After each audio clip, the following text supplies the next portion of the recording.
आहा, आज परत ती ढाब्यावरची भुर्जी खायची खूप इच्छा झाली होती, जी आम्ही सगळे मित्र मिळून कॉलेजच्या दिवसामध्ये ढाब्यावर जाऊन खायचो. आणि बनली पण अशी आहे नाही भुर्जी, तीच मसालेदार, चटपटीत, तिखट चव.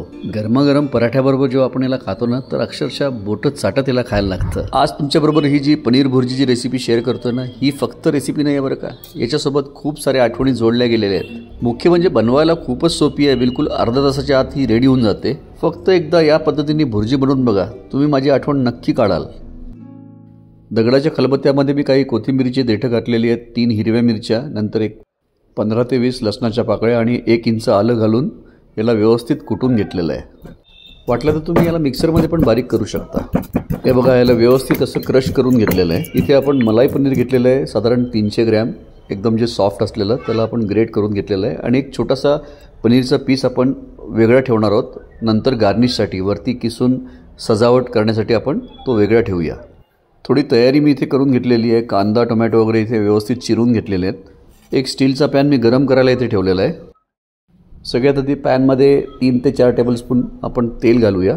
तेल या रेसिपीसाठी थोडं जास्ती लागतं, पण तुम्हाला वाटत असेल तर तुम्ही थोडं त्याला कमी करू शकता.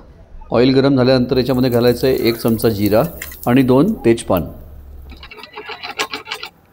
खलबत्त्यामध्ये लसूण, मिरची, आलं, कोथिंबीरची जी आपण पेस्ट करून घेतली आहे ती आता याच्यात घालूया आणि 2 मिनटं याला व्यवस्थित परतून घ्यायचं आहे आपल्याला. 3 मध्यम आकाराचे कांदे मी बारीक चिरले होते ते आता याच्यामध्ये घालूया.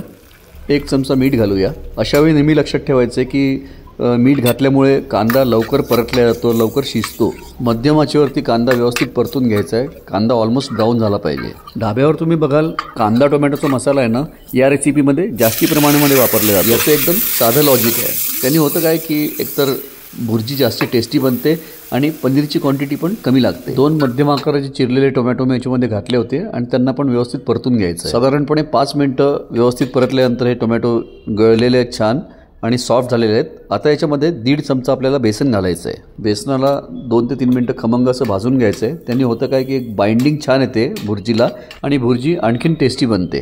हे बघा, याला मी छान 2 मिनटं परतून घेतलेलं आहे. आता घालूया याच्यामध्ये मसाले. अर्धा चमचा हळद, 1.5 चमचा लाल तिखट, 1 चमचा धणेपूड आणि अर्धा चमचा गरम मसाला. 4 स्लीट केलेल्या हिरव्या मिरच्या याच्यामध्ये घालूया आणि मसाल्याला व्यवस्थित परतून घेऊया. खलबत्त्यामध्ये मी 1 वाटी पाणी घातलं होतं, जेणेकरून वाटण जे चिटकलेलं आहे ते पण त्या पाण्यासोबत व्यवस्थित वापरलं जाईल. ते पाणी घालूया या मसाल्यामध्ये आणि पाण्यामुळे मसाला जळत पण नाही. मसाला आता व्यवस्थित परतला गेलेला आहे आणि खूप मस्त असा घमघमाट सुगंध सुटलेला आहे. या मसाल्याचा रंग आणखीन ब्राईट रेड व्हावा म्हणून मी याच्यामध्ये 1 चमचा काश्मीरी मिरची पावडर घालतोय, पण ही बिलकुल ऑप्शनल आहे. 1 मिनटं मसाल्याला व्यवस्थित परतल्यानंतर याच्यामध्ये घालूया ग्रेट केलेलं पनीर. याच्यामध्ये आता 1 ते 1.5 वाटी पाणी घालूया आणि याला व्यवस्थित परतून घेऊया 3 ते 4 मिनटासाठी.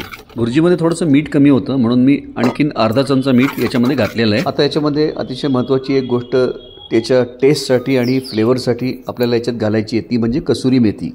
या ज्या छोट्या छोट्या गोष्टी असतात, या टिप्स असतात, या ट्रिक्स असतात, हे डिटेल्स साधारणपणे लोक सांगत नाहीत, पण ते अतिशय महत्त्वाचे आहेत. 1 चमचा कसुरी मेथी आपण थोडी क्रश करून याच्यामध्ये घातलेली आहे. आणि जर घरी असेल तर दुधावरची जी मलाई असते ती 2 चमचे किंवा 2 चमचे क्रीम याच्यामध्ये घालायचे. मी इथे क्रीम वापरलेलं आहे 2 चमचे. किती मस्तपैकी अशी लटपटी झालेली आहे भुर्जी. याचा रंग बघा तुम्ही आणि जो अरोमा आहे आणि जो सुगंध याचा सुटलेला आहे त्याच्यावरनं लक्षात येतं आहे की भुर्जी अतिशय टेस्टी झालेली आहे. खूप सारी कोथिंबीर मी याच्यामध्ये घातलेली आहे.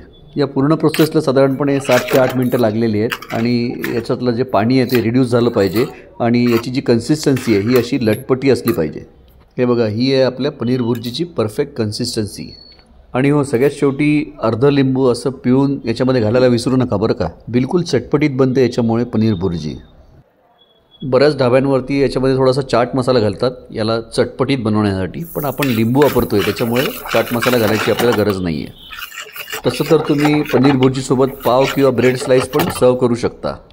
मला आठवतं ढाब्यावरती जेव्हा आम्ही याची ऑर्डर करायचो ना, तर याच्यासोबत नान किंवा लच्छा पराठा खायचो आणि म्हणूनच आज पण याच्यासोबत मी लच्छे पराठे बनवलेले आहेत आणि सोबत बनवलेलं आहे तसाच लच्छेदार कांदा, ज्याच्यामध्ये लाल तिखट, मीठ, कोथिंबीर आणि लिंबू पिळून घातलेलं आहे. हे बघा, गरमागरम लच्छे पराठे, त्यासोबत लच्छेदार कांदा, नंतर भरल्या मिरचीचं लोणचं आणि गरमागरम लटपटी पनीर भुर्जी. भुर्जीवरती खूप सारी कोथिंबीर आणि जो पनीरचा तुकडा आपण ठेवला होता आता त्याला ग्रेट करूया आणि या भुर्जीवरती सजावटीसाठी घालूया. जर तुम्हाला ढाब्यावर बनणारी पनीर भुर्जी आवडत असेल तर ही रेसिपी नक्की ट्राय करून बघा. एकदम चटपटीत आणि टेस्टी बनेल याची मी तुम्हाला गॅरंटी देतो. हे बघा याचं टेक्स्चर, नान किंवा लच्छा पराठा बरोबर तर याचं जे कॉम्बिनेशन आहे ना हे एकदम भारी कॉम्बिनेशन आहे. खरंच खूप दिवसानंतर या ढाबा स्टाईल पनीर भुर्जीवरती मी मस्त मनसोक्त ताव मारलेला आहे. तुम्ही पण ही भुर्जी नक्की करून बघा. आजचा व्हिडिओ आवडला तर लाईक करा, कमेंट करा, शेअर करा. देव्स किचन मराठीला अजूनपर्यंत सबस्क्राईब नसेल केलं तर नक्की करा. बेल आयकॉन जरूर दाबा म्हणजे माझ्या येणाऱ्या व्हिडिओजची इन्फॉर्मेशन तुमच्यापर्यंत पोहोचत राहील. व्हिडिओ पूर्ण बघितल्याबद्दल तुमचे खूप खूप धन्यवाद. जय हिंद, जय महाराष्ट्र, वंदे मातरम, भारत माता की जय.